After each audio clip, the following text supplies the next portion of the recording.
इश्बा, इब्दाल ऐं इदगाम। अॼु असां हिन टिनि जे बारे में पढ़ंदासीं। सभिनि खां अवल इश्बा। इश्बा छा आहे? इश्बा यानी लफ़्ज़ खे एतिरो वधाइण, एतिरो दुगणो करण जो ज़बर मां फिरी अलफ़ जो उचार निकिरे, ज़ेर मां फिरी जे जो उचार निकिरे ऐं पेश मां फिरी वाह जो उचार निकिरे। यानी इश्बा में लफ़्ज़ खे एतिरो दुगणो करण जो ज़बर मां फिरी अलफ़ जो उचार निकिरे, ज़ेर मां फिरी ये जो उचार निकिरे ऐं पेश मां फिरी वाह जो उचार निकिरे। ये शाह साहब जो कोई शेर आहे न, किस्मत केद कवी ना त केर अचे हिन कोट में, ना त असल लफ़्ज़ आहे न त, पर ज़बर जो उचार फिरी अलफ़ जो उचार में अची वियो, हिनखे चवंदासीं इश्बा। शाह साहब जो कोई ॿियो शेर आहे त संगे पारे जी मुड़ई मथाई तानू कराई चिटे जे चेत करे। हाणे असल लफ़्ज़ आहे चित। शाह साहब में चार चप आहे चित में तनु कतो जिन तुंहिंजो सरापन तुको दाख़िल न कयो। त ही ज़ेर जो उचार फिरी ये जो उचार में अची वियो, इनखे असीं चवंदासीं इश्बा। यानी लफ़्ज़ खे एतिरो दुगणो करण ज़बर मां फिरी अलफ़, ज़ेर मां फिरी ये ऐं पेश मां फिरी वाह जो उचार निकिरे। इन खां पोइ असां वटि आहे इदगाम। इदगाम छा चइबो आहे?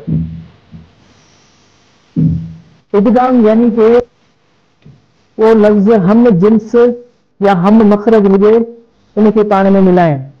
मिसाली ॻाल्हि, याददाश्त, असल लफ़्ज़ याददाश्त, उन मां फिरी थी वियो याददाश्त। यानी अगर हम जिन्स आहे त उनखे बदली करण, मुदगम करण। यानी ॿ लफ़्ज़ हम जिन्स आहिनि या हम मखरज आहिनि त उन्हनि मां हिकिड़े खे ख़ज़फ़ करे छॾनि ऐं हिकिड़े खे बाक़ी रखण। मिसाली ॻाल्हि, असल लफ़्ज़ हो शादबाश, हम मखरज जे करे फिरी थियो शाबाश। त इदगाम उहो आहे जेको के बि ॿ हर्फ़ हम मखरज हुजनि या हम जिन्स हुजनि, उन्हनि मां हिकिड़े खे ख़ज़फ़ करे हिकिड़े खे बाक़ी रखनि। उन खां पोइ असां वटि आहे इब्दाल। इब्दाल जी माना छा आहे? इब्दाल जी माना है तब्दील या मटा। इब्दाल की माना है तब्दील या मटा। इब्दाल में के लफ़्ज़ या के हर्फ जी असली सूरत मटियल हूंदी आहे, यानी बिगड़ियल सूरत। मिसाली ॻाल्हि, शाह साहब जो शायर आहे त मिज़मानन महरी आणे झोकिया झोक में। मिज़मान जेको आहे या मटियल तब्दील थियल सूरत आहे कंहिंजी मेहमान जी। ये शाह साहब जो शायर आहे त मूं भाइयों मेहमान हमेशा हूंदा पिरी, कोई कमी हलिया कहल कयाऊं कान, ॿई याॾां के सूरनि जो सामान। बहरहाल मिज़मान मेहमान जी मटियल तब्दील थियल सूरत आहे। मिसाल तौर त